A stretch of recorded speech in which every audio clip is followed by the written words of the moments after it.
تعالی پروګرام عام نظر سره یو ځل بیا ستاسو خدمت کې حاضر یم. قدرمنو دې وخت کې موږ موجود یو ضلع شنګله چوګای علاقه کې دلته سیرت النبی کانفرنس وشو. موږ سره موجود دی د جماعت اسلامي صوبایي شورا رکن سابقه امین محترم مولانا ډاکټر عطاالرحمن صاحب. دوی سره به خبرې اترې کوو، کوشش کوو چې مختصر انټرویو کوو. مولانا صاحب ټول ناول تاسو ته خپل پروګرام کې هرکلی او تاسو ته ضلع شنګلې په خبره خوشامدید. ډېره مننه، شکریه ستاسو، ډېره مننه، شکریه. مولانا صاحب ټول ناول ته تاسو دا وکما نن چې کوم کانفرنس وشو سیرت النبی دې حوالې سره تاسو څه ویل غواړئ او دې کاوش ته به کوم نظر ګورئ؟ دا خو څنګه چې ما د خپلو خبرو کې مې وی یو ډېر بهترین کاوش دی، ډېر ښه کوشش دی په دې لحاظ باندې چې د مطالعې دا رجحان کم شوی دی او خلک ډېر کم کتاب ګوري. نو د مطالعې د رجحان په حواله باندې هم د هغې د یو فروغ ورکولو دپاره بیا د سیرت او د قرآن او د حدیث مطالعه خو زموږ دپاره د عمل په لحاظ هم ډېره ضروري ده. که بعضې د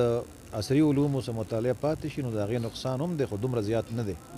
خو د سیرت مطالعه یا د پیغمبر علیه السلام تعلیمات او علم پاتې شي نو د هغې نقصان اخروي دی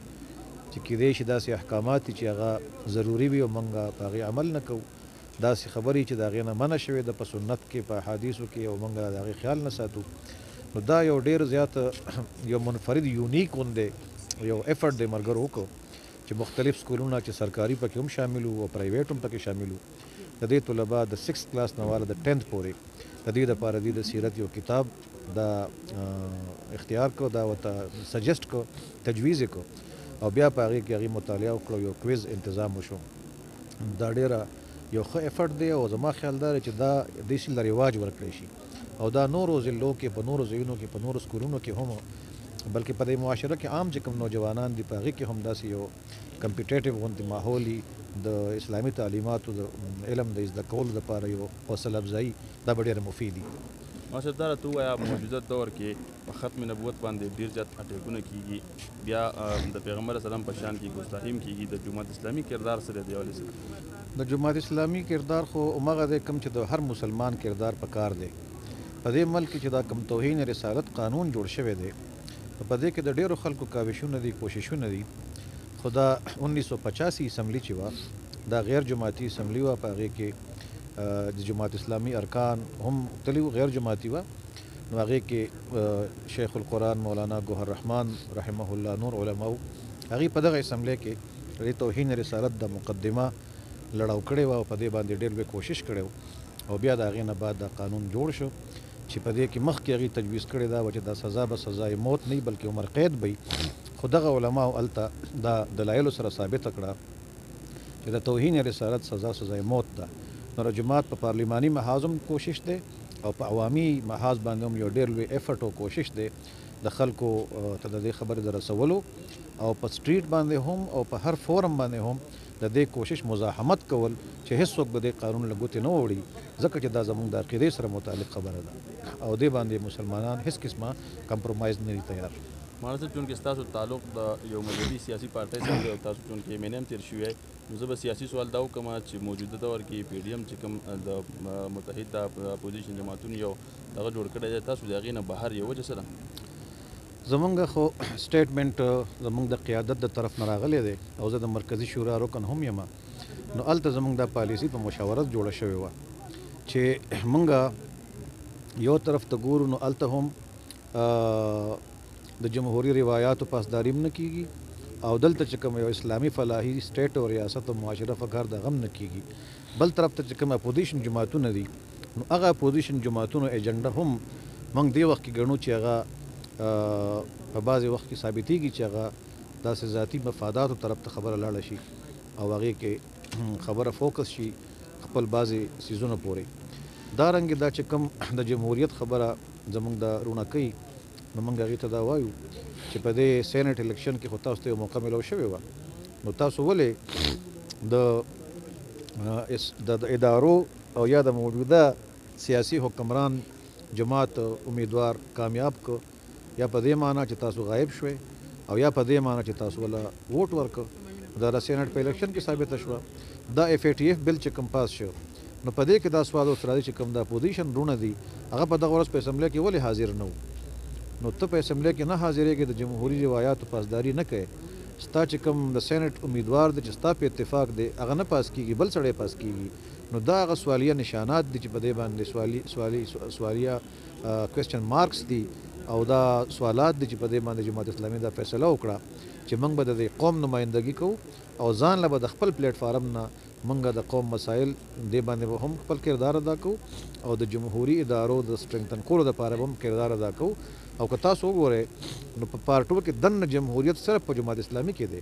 کوم سړی چې جمهوري روایاتو دپاره لګیا یم جمهوریت دپاره لګیا یم د هغه نه موږ دا سوال کوو چې ستا پارټۍ کې جمهوریت اول جاري کړه رایج کړه نو بیا به وروسته نورې خبرې کوو نو دغه وجه باندې زموږ پالیسي دا ده چې موږ په دې دواړو بلاکونو کې نه یو بلکې موږ په عوامي بلاک کې یو د مرکزي قیادت چې کوم استعفاګانې لیکېږي د وخت کې دغې ته په کوم نظر ګورئ نو استعفا چې ده دا هم د جمهوري پریکټس یو حصه ده داسې ناشنا خبره نه ده چې کله یو سړی پوه شي چې زما په مظاهره باندې کار نه کیږي زما په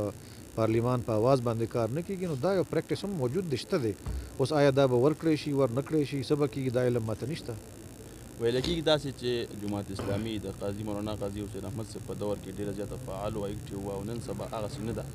نو تاسو دا جلسې وکړئ زمونږ په دې خوا کې ستاسو په دې ګاونډ بونیر کې دومره غټه جلسه وشوه زمونږ په سوات کې وشوه زمونږ په دیر کې وشوه زمونږ پنجاب کې وشوې پروګرامات نو دا پروګرامات روان دي غټ غټ جلسې کېږي بعضې پارټۍ په 11 پارټو باندې چې کومه جلسه کوي د هغې نه جماعت اسلامي د الله په امداد باندې د خلکو په تعاون باندې ځان له غټې درنې جلسې وکړې نو موږ خو فیلډ کې ولاړ یو موږ خو د عوامي مسایلو هم اجاګر کوو موږ خو د سود د انسداد مهم هم وچلو اوس هم په هغه وفاقي شعر عدالت کې زموږ ممبران پیش کېږي نو جماعت خو یو اکټیو رول دی همیشه دپاره باقي د هر قیادت چې کوم دی نو خپل خصوصیات دي هر انسان کې چې کوم دی نو د خصوصیاتو د هغه د انداز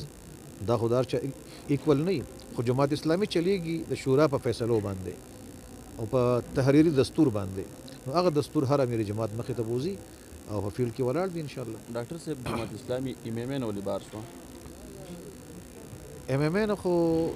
الیکشن شوی دی بیا بل الیکشن راغلی نه دی هغه وخت کې چې کوم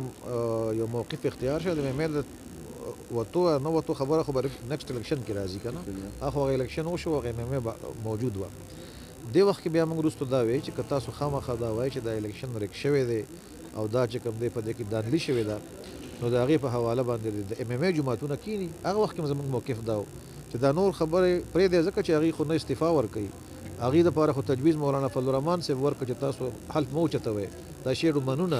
خو هغه هغې ونه منه نو په هغه وخت کې زموږ تجویز دا و چې دقه ایم چې تا کومه جوړه کړې وه په دې کې دننه کښېنئ خپل د ایم جماعتونه کښېنئ دیني جماعتونه کښېنئ خپل یو سټینډ واخلئ او په هغې باندې ودرېږئ قوم ته به مخامخ کېږو ځو به اسلامي ایجنډا جمهوري ایجنډا فلاحي ایجنډا خو په هغې کې یو ملغوبه جوړه شوه او هغه ملغوبه کې بیا وروسته اختلافات راغلل نو په دې وجه باندې موږ وایو چې اوس به موږ د جماعت اسلامي د پلیټ فارم نه په خپله عوامو د خدمت او د اسلامي نظام د قیام لپاره کوشش کوو ډاکټر صاحب چونکې تاسو د شنګلې په خاوره موجود دي آخري پیغام به بیسیکلي د شنګلې عوام ته څه ورکوي د شانګلې عوام ډېر دیندار خلک دی ډېر زیات په اسلام مین خلک دی د علماو علاقه ده ښه جید علما پکې دي او مخکې دور کې دي همیشه دپاره سیاسي محاذ باندې هم په جماعت اسلامي باندې اعتماد د خلکو کړی دی او جماعت اسلامي د هغه آواز هم رسولی دی زما دا امید دی چې د توهین رسالت په خبره قانون خلاف د هغې د مخنیوي دپاره چې کوم کوششونه کېږي د شانګلې عوام به د هغې مزاحمت کوي د قادیانیت د دې قوانینو او قادیانیانو د سرپرستۍ چې کوم مهم دی په هغې کې به ټول پاکستان او د شانګلې عوام د به سره فهرست ولاړي دارنګې که څوک د اسرائیل د تسلیمولو خبره کوي ټول پاکستان به نه مني او شانګله به په سر کې نه مني د هغې وجه ځکه زه کومه چې دا دین پسند خلک دی په اسلام مین خلک دی محب وطن خلک دی دین نه زموږ ډېر زیات توقعات دي کله هم چې د اسلام او د دین خبره راغلی ده نو دې خلکو په هغې کې خپل یو کردار ادا کړی دی شکریہ جی جی قدرمنو کتونکو تاسو وکتل موږ سره موجود سابقه امینیر ناظم رمضان محترم مولانا ډاکټر عطاء الرحمن صاحب وخت پوره کېږي فل کول واشه الله ته اجازت ورکړي او ګوره همدم شهید الله